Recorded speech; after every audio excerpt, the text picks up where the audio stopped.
قرآن حکیم میں اللہ تعالیٰ نے مختلف مواقع پر مختلف پیرایوں میں تلاوت کتاب کا تذکرہ فرمایا ہے اور تلاوت کے آداب کا ذکر بھی ملتا ہے۔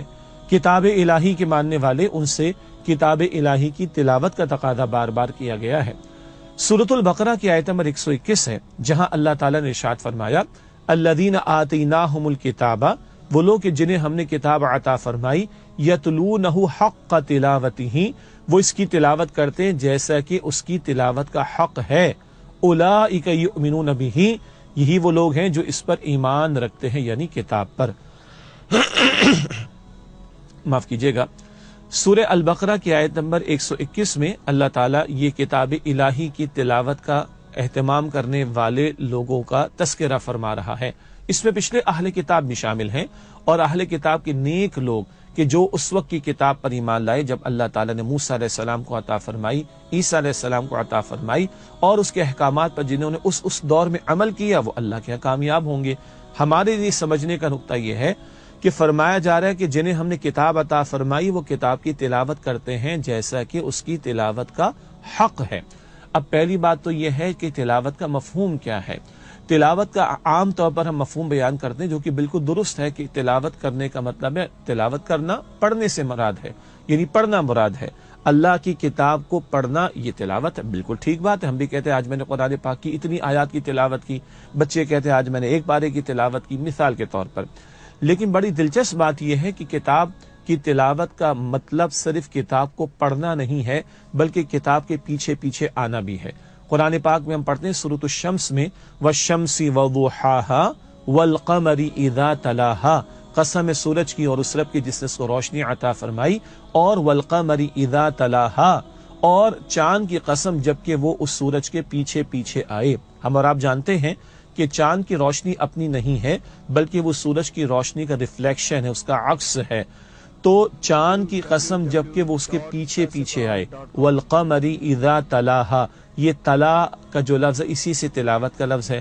چاند کی قسم اللہ اٹھا رہا ہے کہ چاند کی قسم جبکہ وہ سورج کے پیچھے پیچھے آئے۔ تو تلاوت کا ایک اور مفہوم کیا سامنے آیا؟ پیچھے پیچھے آنا۔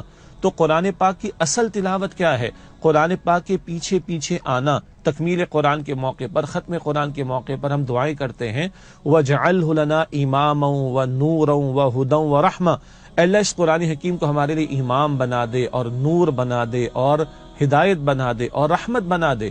امام کیا ہوتا ہے؟ مسجد میں امام ہے، نماز کا امام ہے، وہ کہتے ہیں اللہ اکبر، ہم کہتے ہیں اللہ اکبر، وہ کہتا ہے رکوع میں جاتے ہوئے اللہ اکبر، ہم رکوع میں چلے جاتے ہیں، وہ کہتا ہے سمیع اللہ لمن حمید، ہم کھڑے ہو جاتے ہیں، وہ کہتے ہیں اللہ اکبر، ہم سجدے میں چلے جاتے ہیں۔ امام جو کہتا جاتا ہے ہم اس کے پیچھے پیچھے وہ کرتے جاتے ہیں۔ قرآن پاک کے بارے میں تکمیل قرآن کے موقع پر ہم دعائیں کرتے ہیں وَجْعَلْهُ لَنَا إِمَامًا، اللہ اس قرآن پاک کو ہمارا امام بنا دے۔ تو یاد رہے کہ قرآن پاک یہ آیت سورہ البقرہ کی آیت نمبر 121 بتا رہی ہے الذین آتیناہم الکتاب یتلونہ حق تلاوتی، جنہیں ہم نے کتاب عطا کی ہے وہ اس کی تلاوت کرتے ہیں جیسا کہ تلاوت کرنے کا حق ہے۔ تلاوت قرآن کے بہت سارے آداب بھی ہیں، ظاہری آداب بھی ہیں، باوضو ہونا اور قبلہ رخ ہو تو بہت اچھی بات ہے، جب جب ممکن ہو، اور ادب کے ساتھ بیٹھنا اور پورے شعور کے ساتھ تلاوت کرنا، اعوذ باللہ بسم اللہ تعوذ تسمیہ پڑھ کر تلاوت شروع کرنا، اور پھر تجوید کا خیال کرتے ہوئے تلاوت کرنا اور ہدایت کی طلب رکھتے ہوئے تلاوت کرنا۔ اور اصل تلاوت کیا ہے؟ قرآن کریم کو سمجھیں تاکہ معلوم ہو کہ اللہ تعالیٰ کیا حکم دے رہا ہے، کن باتوں کا حکم دے رہا ہے، کن باتوں سے روک رہا ہے۔ یہ ہے حق تلاوت۔ آگے فرمایا اولئک یؤمنون بہ، یہی لوگ ہیں جو اس پر ایمان رکھتے ہیں کتاب پر۔